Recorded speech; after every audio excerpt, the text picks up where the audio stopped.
allocataires du RSA qui se sont battus contre tout le monde, même ont gagné. Et ce qui prouve bien que les allocataires du RSA, quand ils veulent, ils peuvent. C'est on n'arrive pas dans le RSA par hasard. Et si on est dans le RSA, c'est parce qu'on a eu un accident de vie. Et que cet accident de vie nous a détruits. Être au RSA, c'est pas une fatalité qu'on veut. Nous, ce qu'on veut, c'est une vie décente. Et puis en plus, la lâcheté des politiques, c'est qu'en mélangeant toutes les pauvretés ensemble, ils nous montent les uns contre les autres. Vous vous rendez compte que dans le allocataires du RSA, ils ont fait 5 déclarations d'impôts par an? 5 déclarations. Mais comment voulez-vous qu'on fraude quand on fait 5 déclarations d'impôts par an? Donc, de façon délibérée, la puissance publique organise le non-recours et le non-information des citoyens de leurs droits. Les précaires font l'erreur de sortir du jeu politique. Donc, ils sont invisibles. Les politiques telles qu'elles sont faites pour ne pas discuter avec nous, éviter le contact. C'est beaucoup plus facile. Quand on est à la rue, on a tout type de choses qui nous arrivent. Tout est de l'imprévu, on est en mode survie. Si ça va mal dans la tête, ça va mal dans le corps. On est 24/24 confronté aux gens. Là, on a 2 à 3 galères par jour avec des gens. Parce que le regard des gens quand on fait la manche est méprisant. Ils te regardent avec dégoût. Les gens nous jugent. Quand on est à la rue, on a de moins en moins d'amis, on a de moins en moins de fréquentation. Et voilà, de s'en sortir par soi-même et de croire en soi-même, parce qu'on n'y croit plus du tout à un certain stade. Alors, le 115 fait désespérer plus qu'autre chose, parce qu'il faut une adresse. Une adresse, tu sais, le truc, parce que sinon tu n'as droit à rien du tout. Hein. Donc, il faut une domiciliation administrative. Voilà. Donc, elles sont saturées. C'est cool. Les papiers, c'est compliqué. Et sans les papiers, le toit et le travail, on les a pas. Il faut savoir que 40% des jeunes âgés entre 18 et 25 ans sont issus de l'aide sociale à l'enfance.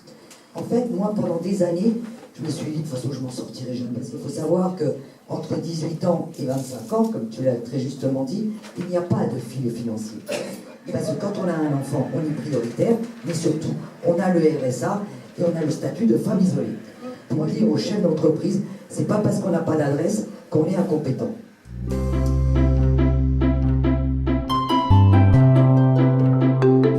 Je suis maman séparée depuis 2013. J'ai perdu ma maison, enfin j'ai perdu tout. La santé, ma dignité, sauf ma liberté. Et donc j'ai décidé de partir du domicile conjugal avec mes 2 oisillons de 7 mois et de 3 ans à l'époque. Mais partir fut mon premier choix pour ma survie. Et donc la perte de tout m'a permis de gagner mon avenir. Donc il a fallu faire des choix. J'avais pas de RSA en place, j'avais pas d'argent, rien. On va où? On fait quoi? On parle à qui? Donc j'ai commencé à parler, écrire.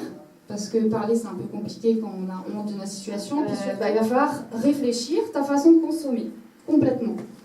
Et je voulais pas me faire pitié à moi en fait. Jamais. J'ai aussi compris que ma précarité elle était multifactorielle en fait. Elle était liée en fait au manque de considération que j'avais pour moi aussi. Voilà, donc j'ai décidé d'inverser le cours de mes pensées.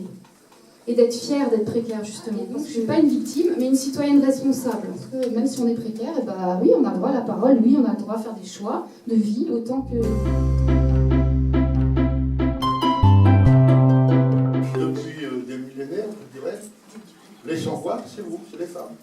C'est ça qu'on n'entend jamais, depuis des millénaires. Donc, depuis toujours, les femmes sont à la maison, on va dire, dans l'ombre. Et c'est les hommes qui dirigent, qui ont le pouvoir. Donc je me dis, il n'y a pas de raison, puisqu'on est en truc des sans-voix, pourquoi ne pas parler de femmes? Alors donc c'est un homme, moi, qui veut parler des femmes, c'est donc un regard personnel et singulier. Donc c'est un regard extérieur, complètement extérieur, sur qu'est-ce qui fait, en gros c'est ça ma question. Qu'est-ce qui fait que depuis si longtemps, les femmes ont été, on va pas comment dire, exploitées, écrasées, disparues, cachées, pourtant elles sont là, puis on a un paquet de gens. Il y avait plus statistiquement de femmes que d'hommes. Pardon? Inconsidéré. Pire que ça. Invisibilisé. Voilà, c'est ça, voilà le terme, invisible. Quand même. Mais une autre question qui se pose, puisqu'il s'agit de culture, qu'est-ce qui transmet la culture aux enfants? C'est une vraie question aussi, ça. Hein. On sait bien, c'est les femmes, puisque les mecs jusqu'à maintenant ne s'occupaient pas d'éducation. Donc ça passe par les femmes. Alors, il y a une différence évidente entre les hommes et les femmes, c'est que les femmes, ce n'est pas des hommes comme les autres. Hein. Il y a une différence biologique évidente, indéniable. Elles sont, en gros, en général, et avec toujours des exceptions, porteuses de vie. Alors, je dis comme ça en faisant, non, mais c'est quand même vachement important. Dans la vision du monde d'un homme, il n'y a pas cette vision à long terme de donner la vie, d'avoir comme mission de donner la vie. On voit des femmes dans tous les métiers humains, partout. Hein. La seule différence, c'est que quand un métier devient extrêmement féminisé, eh bien, les salaires diminuent. C'est bizarre, hein.